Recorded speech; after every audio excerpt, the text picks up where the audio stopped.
আলহামদুলিল্লাহ আজকের দিন দিয়ে এদের বয়স 2 দিন, 2 দিনেই ফুলভাবে সুস্থ আছে। আপনারা দেখছেন যে কালকের ভিডিওতে যে আমি 580 পিস ফার্মি মুরগির বাচ্চা আবার তুলছি।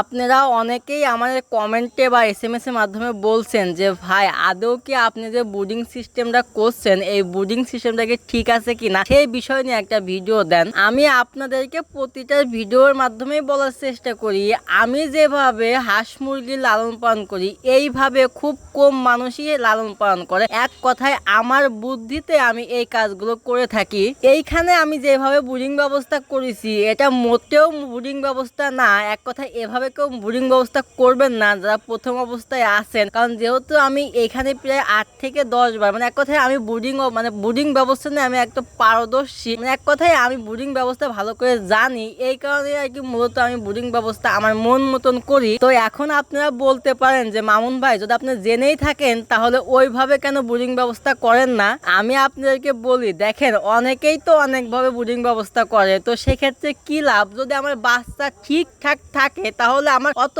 কষ্ট করে ব্রুডিং ব্যবস্থা করার কি দরকার আছে? যেভাবে আছে এভাবেই তো ভালো আছে, এভাবেই তো আমার বাচ্চাগুলো সুস্থ আছে, তাহলে কেন আমি ব্রুডিং ব্যবস্থা আর একটু ছোট করব? তো যাই হোক দেখেন আমার যেটা ভালো লাগে আমি সেভাবেই আমি আমার খামারটা সেট করতে চাই। আমি কারোর কথা শুনে বা কারোর কথা মত নিয়ে আমি কোনো সময় আমার খামার পরিচালনা করি না। আমার ফার্ম এক কথায় আমার মত যেভাবে ভালো লাগে আমি ঠিক সেভাবেই মূলত আমার ফার্ম পরিচালনা করি। আমি আপনাদেরকে একটা কথা ক্লিয়ার করি, যখন আমি নতুন এই ফার্ম সেক্টরে আসছি তখন আমি মূলত এই ইউটিউব চ্যানেল বা ফেসবুকে আমি কোনো ভিডিও আপলোড করতাম না। তখন আমি শুধু এদেরকে লালন পালন করতাম। তো প্রথম অবস্থায় যখন আমার হাঁস প্রথমে আমি মূলত হাঁস নিয়ে শুরু করি, যখন আমার হাঁসগুলো অত হয়ে যায় ভাই বিশ্বাস করেন তখন ঘুম খাওয়া দাওয়া কিছুই আমার ছিল না, সব হারাম হয়ে গেছিল। এক কথায় ওদের টেনশন, ওদেরকে কিভাবে আমি বাঁচাইতে পারি। আমি এরকম কোনো ডাক্তার নাই যাদের কাছে যাই নাই, যারা খামারি তাদের কাছেও গিয়েছি।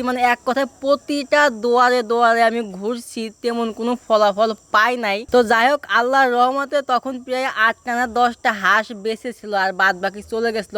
ওইখান থেকে আমার একটা নিয়ত ছিল যে আমি যদি এই সেক্টরে থাকি তাহলে এটার পিছনে আমি থাকবো এবং কি এটা আমি দেখে নেবো যে এটা আমার দ্বারা হবে কি হবে না। তো আলহামদুলিল্লাহ ওইখান থেকে আমার জার্নিটা শুরু এখানে এসে শেষ হয়েছে। তবে আল্লাহ তাআলার কাছে লাখ লাখ শুকরিয়া যে আমি এখন ভালো একটা পজিশনে আছি। তো আপনারা সবাই দোয়া করবেন আমার জন্য, আমি যেন সামনে আরো বড় একটা কিছু করতে পারি।